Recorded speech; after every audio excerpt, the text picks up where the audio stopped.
campers, welcome back. It's another episode of Geeking Out. This time around, we're reviewing Toy Story 4. Quite frankly, I don't think we need to review Toy Story 4. You know what Toy Story 4 is going to be like, but we'll get to that in just a minute. A couple of news items we want to hit on first. You were telling me what about a movie? Apparently, even though it's not really, it's still in theaters, but they're re-releasing in-game to theaters, so it will beat Avatar. Avatar is James Cameron's movie that came out in 19. Yeah, I can't really remember actually. Yeah, it was the one your mother's got it on to. Okay, so let's just say that. So they're re-releasing Avengers. What's so great about this that justifies a re-release? It's just Disney wanting to be the highest grossing movie ever made, and that's what Avatar is. It is the highest grossing movie ever. Made by a different studio, by the way. It wasn't that Universal. Universal released that, I believe. So, yeah. Something like that. Universal, Paramount, one of them. All right, so that is their. They putting in any deleted scenes in or anything? Or? They said that they did add a scene. One scene. But that's about it. I can't even tell you exactly the numbers that Avatar is up to or what in-game is up to. If you get on YouTube and look it up, you will see there's actually a side-by-side and the numbers and how it's going up to beat. And I think before they restarted it back, I think they had like 40,000 left to reach, I think, to that point. I don't know, but don't know, don't care. But okay, so that's back out there. Have not gone back to see the Avengers Endgame a second time. No desire to. So, which is something we'll hit on in a later episode. Movies we can watch repeatedly. That's coming up next time. On the show. Okay, and I do have one piece of movie-related news. I don't know if you're aware of it. I just want to get your reaction to it. They're doing a Banana Splits movie. Yes, with Inkle, Dinkle, Finkle, and whatever its name. The old Hanna-Barbera late 1960s Saturday morning show where people ran around in silly little costumes around a theme park, and they introduced cartoons. Okay, the Sci-Fi Channel has optioned the Banana Splits. They're going to do a movie. This will not be on the Sci-Fi Channel, by the way. It's R-rated. So they're turning a kids show into the Banana Splits are all killers, and it's going to be a horror movie apparently set in a theme park. Imagine Five Nights at Freddy's, but with half the creativity. You know, I'm surprised they haven't even done a movie of Five Nights at Freddy's. Why would they do a movie about Five Nights at Freddy's? It's just something might as well should be. Do a Nickelodeon show if you're going to do a Five Nights at Freddy's anything. Do a Nickelodeon show. That way you could just completely blow the original concept, okay? Now, all right. Well, now that we've gotten that out of the way and you're sitting there with your jaw either on the floor or tightly clenched like mine, all right, the Toy Story 4 review, let's go ahead and give our views of it. It was all right.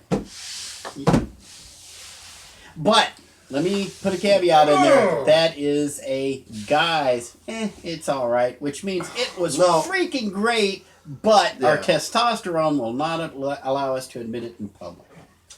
Go ahead. Look, I'm a movie nut, so I will tell you that a movie is freaking awesome. He is a nut, yes. He is like our mom, who will go to the movies and be like, this movie is great. And then when somebody asks about, hey, how was the movie? I don't get it. I just do not get it. I don't know what it is with you all, but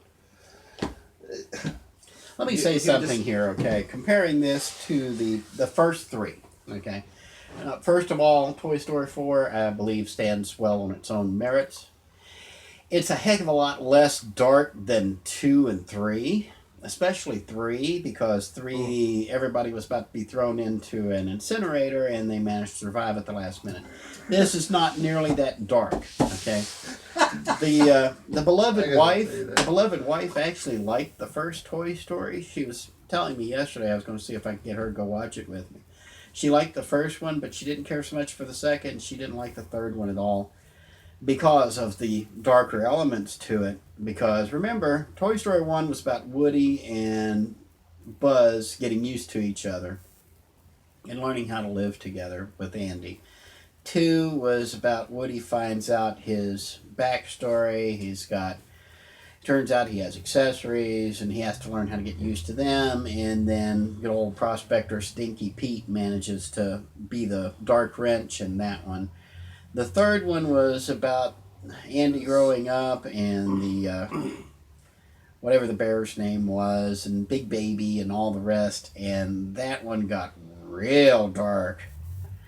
And then, but 4 looks like it could get dark. I don't want to spoil the movie. Okay? Yeah, I don't want to get we're not spoiling you. We don't want to spoil the movies here, okay? But this one, even the ticket taker was telling us yesterday when we went to go see it at 1:20 on Saturday afternoon in the matinee, and they had already sold 44 seats, which is unheard of in the area where we live with the theater we have.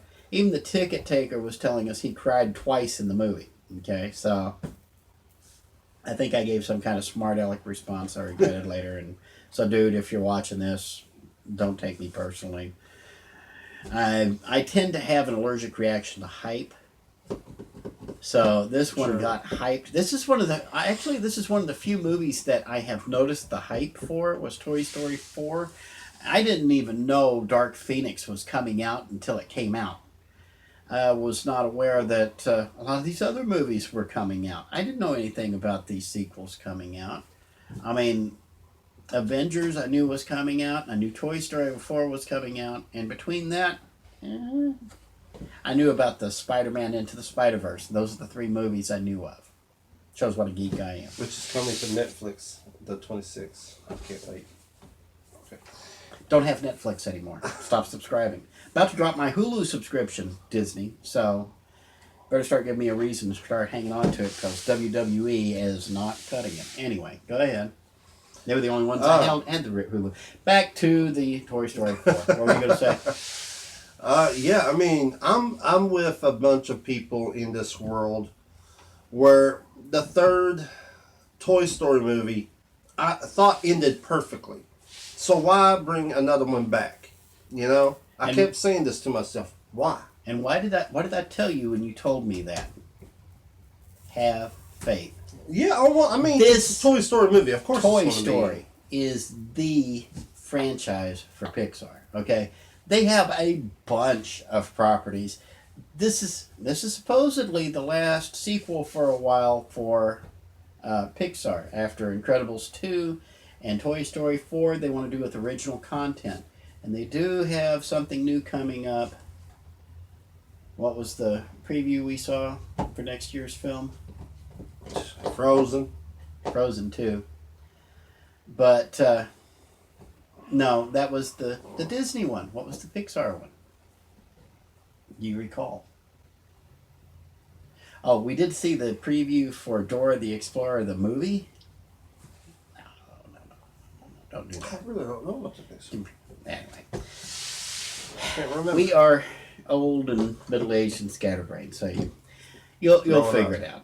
Anyway, obviously it wasn't that memorable. So, but the new Pixar movies, Toy Story is the franchise, and they are not going to let it go into the ditch.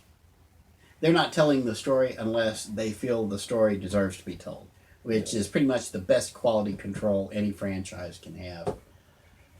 Back to what you were saying. But, yeah, I mean, this movie really surprised me because I was going into this movie wondering why they're doing this and how are they going to do it. But, oh my goodness, it was so good. It was funny. The bunch of new characters, and you're like, yes. Like, and speaking of characters, Forky, I thought that character was going to be really annoying just by the trailers. Forky was great. He did not get on my nerves. He was actually fun. Trash. Trash. Trash. Trash is the new squirrel, by the way. And Bo Peep comes back, tells the story about what happens to Bo Peep. What, if you noticed throughout the series, Bo Peep just was there in the first one and then disappeared. What happened? But you see that in this world where these toys are alive, it's like they desire to be played with by children, but they can find freedom outside of the whole comfort zone of having a child of their own and being out there by themselves surviving. And it looks actually fun. It looks like that they can do whatever they want to out there. So Bo Peep comes in, awesome, kicking butt, and just all the new characters, hilarious. They don't get on your nerves, really great. And you was talking about the bad guys being dark from the last two Toy Story movies. This villain, yeah, it seemed at first that this was going to be another dark bad guy. What's her name? Gabby? Gabby. Gabby. Is the name that you're going to have to remember. Sweet. She was actually sweet. She wasn't a total, I want to kill every one of you type of deal. It was kind of dark. She wanted. The dummies were dark. The dummies were creepy. I'll say that. So not to get too spoilerish here, the story was executed well. It was a story that needed to be told. Yes. You were saying you didn't see what story was left to be told after 3. But true, but one thing everybody wondered was what happened to Bo Peep after the first movie. She was there and then she's not. She wasn't there in 2. She wasn't there in 3. Where'd she go? This movie answers that in a very, very good way. Yes. Keanu Reeves is in the film. Yes, Heat Canada is all I'm going to say on that one. Key and Peele are in this. And yes, fire breath and laser vision is the way to go. At all times for every solution. Never trust a stuffed teddy bear. Never trust a teddy bear. Never trust a slacker with a cell phone and a pair of headphones either. So to close this up, because we're going to do this one short, let's go ahead and wrap it, because if we stay on this too much longer, we're just going to start spoiling the thing left. Yeah. So thumbs up, thumbs down, thumbs in the middle. Snap or crap. We'll say that so we don't get sued by Disney, ironically, who now owns Siskel and Ebert's bones. Snap or crap? It's definitely a snap. Kids and adults alike are going to love this movie. Especially, we have one adult out of a theater full of kids that was laughing harder than everybody. I mean, that was almost annoying. It was like, oh my goodness. That wasn't me, by the way, but yes, we know who you are. And for me, I do have to say it is absolutely worth the time, the attention, and most likely a second sitting, because there are a lot of touchbacks, callbacks, in-jokes.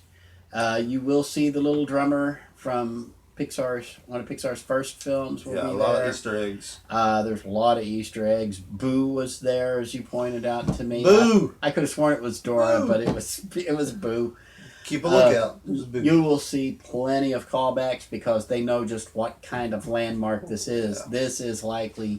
This probably is the final. It was very enjoyable. They did the closure route completely on this one. And they've been doing this a lot here lately with kid movies too, because I mean, it's like, of course Toy Story is going to be big, but like the last movie I just came out of was Secret Life of Pets 2, which I also was like, wow, this is great. So they really know how to.